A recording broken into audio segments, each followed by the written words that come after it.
మేము కలిసి ఉన్నాం కాబట్టి హెడ్ మాస్టర్ గురించి నేను మాట్లాడినా, కలిసి ఉన్నాం కాబట్టి ఆ హెడ్ మాస్టర్ గురించి మాట్లాడినా, ప్రభుత్వానికి నివేదిక సమర్పించిన, రేవంత్ రెడ్డి గారిని హెచ్చరించిన, రిక్వెస్ట్ చేసిన, సార్ ఇగో మీ ప్రభుత్వంలో ఇట్లా జరుగుతుంది, దయచేసి మీరు స్పందించండి అంటేనే వాళ్ళని జైల్లో పెట్టిండ్రు. మీ వెనక వివేక్ లేడంటారా? అరే వివేక్ ఏమిటైనా ఆయన ఏ రిజర్వ్ కాన్స్టిట్యూన్సీ నుంచి పోటీ చేస్తుండు. మరి ఇప్పుడు ఇదే మాట పోయి మీరెందుకున్నారు అని చెప్పేసి వేముల వీరేశం అని అడుగుతారా? మందుల సామ్యాలని అడుగుతారా? They are the people representative of that community, they have that responsibility. వాళ్ళు మా రిజర్వేషన్ ఉపయోగించుకొని ఆ స్థానంలో ఉన్నారు కాబట్టి వాళ్ళు ఖచ్చితంగా సహకరించాల్సిందే. వివేక్ వెంకటస్వామి గారిని నేనే పంజాగుట్ట బాబాసాహెబ్ అంబేద్కర్ గారి విగ్రహ ధ్వంసం అప్పుడు సమతా సైనిక దళ తెలంగాణ స్టేట్ ప్రెసిడెంట్గా 400-500 మందిని కలిసి మేము అక్కడికి కార్యక్రమానికి ఖండించడానికి పోతే టీఆర్ఎస్ గవర్నమెంట్ మమ్మల్ని అరెస్ట్ చేసి లోపల పెట్టింది. అప్పుడు వివేక్ అన్న బీజేపీలో ఉన్నాడు, మేమే గో బ్యాక్ వివేక్ అన్న అన్నాంగా. మేము ఎప్పుడు కూడా రాజ్యాంగబద్ధంగానే ఉంటాం. రాజ్యాంగాన్ని మారుస్తానన్నటువంటి బీజేపీలో ఉండి వివేక్ అన్న నువ్వు బాబాసాహెబ్ అంబేద్కర్ గారి కార్యక్రమానికి వస్తావా?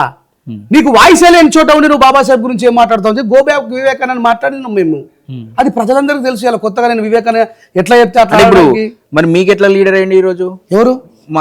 మాలలకు. అరే మాలోడు కదా భయ, మళ్ళీ మీరు ఎట్లా? ఆ రోజేమో రాజ్యాంగాన్ని మారుస్తా నువ్వు బీజేపీలో ఎవరైనా వ్యతిరేకిస్తా? బీజేపీ మనసు చేంజ్ అయింది ఆయన ఇప్పుడు. రాజ్యాంగ విరుద్ధం బీజేపీ అనేది రాజ్యాంగాన్ని తీసేస్తా అన్నది. కాంగ్రెస్ గవర్నమెంట్ ఉన్న రాహుల్ గాంధీ ఏమన్నాడు మొన్న?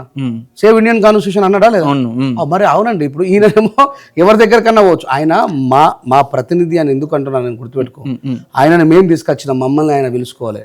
మళ్ళీ చెప్తున్నా, ఎస్సీ రిజర్వ్ కాన్స్టిట్యూన్సీ నుంచి గెలవకుండా వివేక్ వెంకటస్వామి గారు జనరల్లో గెలిస్తే మేము ఆయన గురించి మాట్లాడం. ఎందుకంటే ఆయన జనరల్ మనిషి. ఇప్పుడు మీ ప్రతినిధి మీ నుంచే రిప్రజెంట్ చేస్తుంది కాబట్టి మీ ప్రతినిధి కాబట్టి ఆయన ఇప్పుడు Babasaheb Ambedkar pay back to society చేయమన్నాడండి. మా అందరి తరఫున వివేక్ మీరు మార్చిరా లేకపోతే వివేకే మీ అవసరం కోసం మారి వచ్చిండ? మీతో ఏమంటున్నా, రాజకీయం వేరు, రిప్రజెంటేషన్ వేరు. మళ్ళీ చెప్తా ఉన్నా, మాకు ఆయన బీజేపీలో రాజకీయ అవసరాల కోసం పోయినప్పుడు మేము ఆయనతో మాట్లాడలేదు. ఇలా సేవ్ ఇండియన్ కాన్స్టిట్యూషన్ అని మాట్లాడుతున్న రాహుల్ గాంధీ గారి పార్టీలో ఉన్నారు కాబట్టి, ఆయన మా జాతి బిడ్డ కాబట్టి బాబాసాహెబ్ అంబేద్కర్ గారు ఇచ్చినటువంటి రిజర్వేషన్ ఉపయోగించుకొని పారిశ్రామికవేత్తగా రాజకీయ నాయకుడిగా కొనసాగుతున్నాడు కాబట్టి ఆయన మేము పిలిచాం. అంటే అప్పుడు నచ్చినోడు ఇప్పుడు ఎట్లా నచ్చుతున్నాడు? ఇది అంటే ఇప్పుడు మీరు వ్యక్తిగత కక్షపూరితమైనటువంటి జర్నలిస్ట్ గా బిహేవ్ చేస్తున్నారు. This is not a reporting status. Okay, అర్థమైందా? నేను మళ్ళీ చెప్తున్నా, మీరు ఎటు తీసి ఆడికే పోతున్నారు. నేను మళ్ళీ చెప్తున్నా, వివేక్ వెంకటస్వామి గారు ఆయన ఒక పారిశ్రామికవేత్తగా రాజకీయ నాయకుడిగా ఎస్సీ అనే కార్డును ఉపయోగించుకోకపోతే నేను ఆయన దగ్గరికి పోను. ఆయన మా జాతి బిడ్డ కాబట్టి ఖచ్చితంగా పోతాం. ఇలా వాళ్ళు పోతలేరా? పోతలేరా? ఇదే మాట మీరు మందుల సమయంలో ఎందుకు పిలిచిరని అడుగుండ్రు, ఇదే మాట మీరు వేముల వీరేశం ఎందుకు పిలిచిరని అడుగురు, వాళ్ళు ఇదే సమాధానం చెప్తారు. ఇప్పుడు నేను ఏమంటున్నా, మీలాంటి వాళ్ళు కాన్స్టిట్యూషన్ మాట్లాడుతుంటే వాళ్ళు రాజకీయ ప్రయోజనం కోసం ఏదైనా చేయడానికి వాళ్ళు రెడీగా ఉన్నారు. ఎవరైనా ఇప్పుడు వివేక్ కావచ్చు లేకపోతే ఇంకొకరు. రేవంత్ రెడ్డి ఏమన్నాడు? ఏబిసిడి వర్గీకరణ చేస్తానడా అద్దనడా? చెప్పండి. మీరు సపోర్ట్ చేసిండు, చేస్తానడా లేదా? మరి వివేకాన్ని ఏం చేస్తున్నాడు? రాజ్యాంగ విరుద్ధమైన వర్గీకరణ జరగద్దని చెప్తున్నాడు కదా. మరి ఆయన చెప్పినట్టు ఈయన ఆడుతున్నాడా, ఈయన చెప్పినట్టు మేము ఆడుతున్నామా? వాళ్ళ నాయకుడు చెప్పిన నిర్ణయాధికారాన్ని ఎందుకు వద్దన్నాడు? ఇప్పుడు అదే అంటుండు, రేవంత్ రెడ్డిని ఇన్ఫ్లుయెన్స్ చేసి ప్రభుత్వం ఇన్ఫ్లుయెన్స్ చేస్తుంది వివేక్ అని చెప్పేసి మందకృష్ణ అంటుండు కదా. ఇక ఆయన ఒకటి అంటాడా, మా కృష్ణ ఒకటి అంటాడా? ఏది పడితే అది అంటాడు.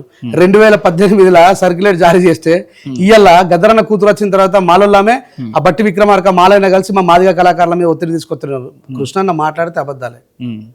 ఇప్పుడు మీడియా సమావేశంలో మేము చెప్పింది అదే కదా. 2018లో వాళ్ళ మాదిగ సామాజిక వర్గానికి చెందిన రసమై బాలకిషన్ గారు సారథిగా ఉన్నప్పుడే ఆ సర్క్యులేట్ జారీ చేసిండ్రు. దాని ఇయ్యాల వెన్నెలక్క జారీ చేసింది, బట్టి విక్రమార్క చలవ వల్ల జారీ చేసిందని చెప్పి మాలల మీద కక్షపూరితమైన ధోరణి మందకృష్ణ గారికి మంచిది కాదు.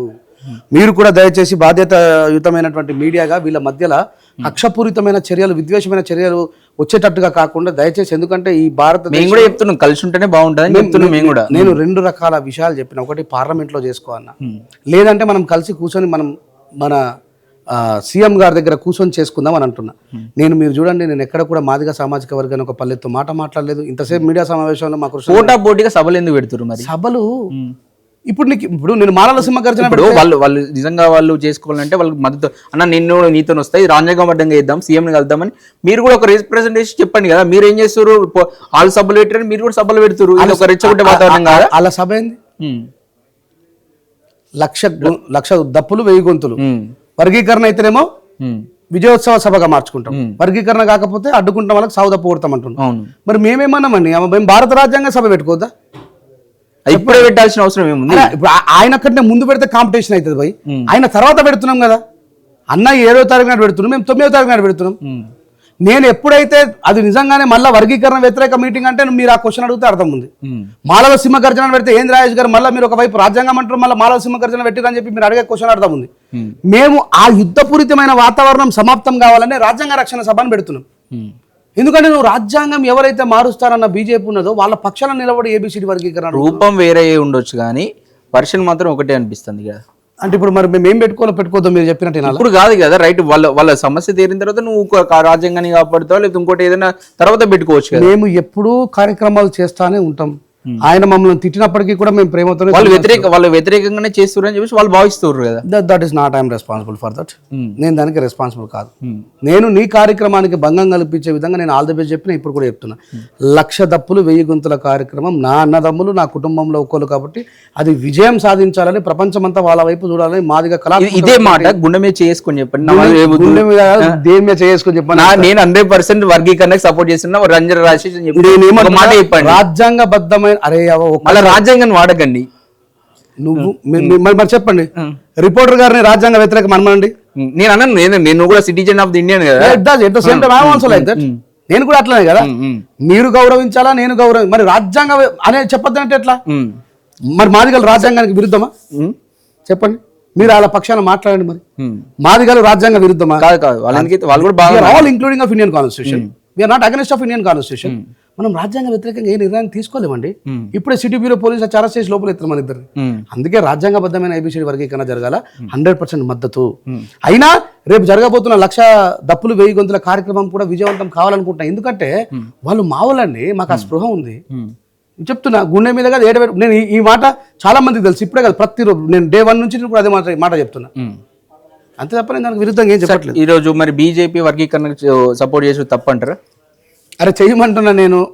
బీజేపీకి అధికారం ఉంది. మా కృష్ణ నన్ను ఇంతమంది మోసం చేశారు కదా. నరేంద్ర మోడీ గారు దయచేసి మీరన్నా మోసం చేయకండి సార్ ప్లీజ్. మా అన్న యొక్క అభిలాష నెరవేర్చి బీజేపీలో చట్టం, బీజేపీ ప్రభుత్వం ఆధ్వర్యంలో పార్లమెంట్లో చట్టం చేసి ఏబిసిడి వర్గీకరణ చేయమని మనస్ఫూర్తిగా కోరుకుంటున్నాను. మరి ఏజెంట్ అని మాట్లాడుతున్నారు మీరు మందకృష్ణ. అరే నువ్వు ఇక్కడ విద్వేషపూరితమైనటువంటి విషయాన్ని రెచ్చగొడుతుండండి. అంటే మాలోళ్ళని సైకోలనుడు, మాలోళ్ళు దోసుకొని తినడు, మాలోళ్ళు దుర్మార్గులనుడు.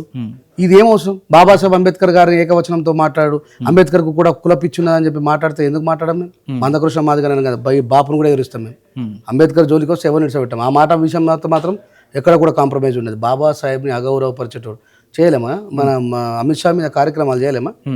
మరి అట్లా వద్దు. నేనేమంటా, బాబాసాహెబ్ అంబేద్కర్ గారి ఆలోచన విధానంలోనే మీరు చేయండి.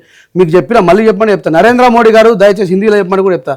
సార్ वो कर दीजिए जो मांग रहे हैं हमारा मंदाकृष्ण, वो कर दीजिए. आपके प्रभुत्व में, आपके गवर्नमेंट है, आपके गवर्नमेंट के संसद में वो जो एबीसीडी वर्गीकरण मान रहा है उसको చట్టబద్ధత कर दीजिए.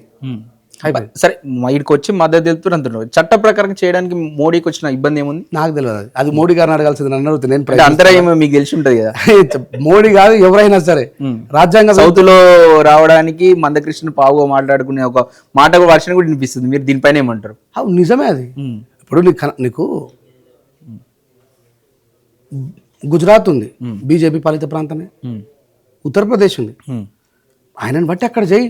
వాళ్ళు మనోళ్ళే కదా, మన జాతులే. ఫస్ట్ అక్కడ లాభపడండి, తర్వాత మనం లాభపడతాం కావచ్చు. నెక్స్ట్ గవర్నమెంట్ వచ్చినాక చేసుకుంటావు కావచ్చు. నువ్వు అట్లా ఆలోచించకుండా ఈడ కాంగ్రెస్ గవర్నమెంట్ ఉన్న జాగాలో ఎందుకు ఇబ్బంది పాలు చేస్తున్నావు? ఈ మాత్రం తెలుసుకున్నంత పిచ్చోలేమా? అంత మాత్రం మాకు రాజనీతి తెలియదా? సో అంటే ఆయన తీసుకున్న నిర్ణయం ఏదైతే ఉందో అది రాజ్యాంగ విరుద్ధమైంది. ఆయన ఈ ప్రజలందరినీ మభ్య పెడుతున్నాడు. నేను కూడా రేవంత్ రెడ్డి గారు బలవంతంగా చేస్తారు, చేసిన తర్వాత మళ్ళీ కొట్టేస్తారు. కొట్టేసిన తర్వాత అప్పుడు అర్థమవుతుంది, ఓహో రాజేష్ అన్నట్టు రాజ్యాంగం అని ఎందుకు ముత్తుకున్నా, ఓ గిట్లున్నా అని చెప్పి. అప్పుడు నేను మందకృష్ణ అన్న ఇంటికి పోయి మన ప్రెస్ మిత్రులందరూ పిలిచి ఇదే మాట కూర్చుని పెట్టి, అన్న ఇప్పుడు అది ఎట్లాగో ఓడిపోయింది, ఈ 15% రిజర్వేషన్ 20 చేసుకుందామే, మన 2 జాతులకు లాభం జరిగేటట్టు చూద్దామన్నా నడు అని చెప్పి మాలా మాదిగల అనుబంధ మీటింగ్ బలమైనటువంటి ఉపకులాలన్నిటి కలుపుకొని మనం మీటింగ్ పెడదామని చెప్పి చెప్తా. ఇప్పుడు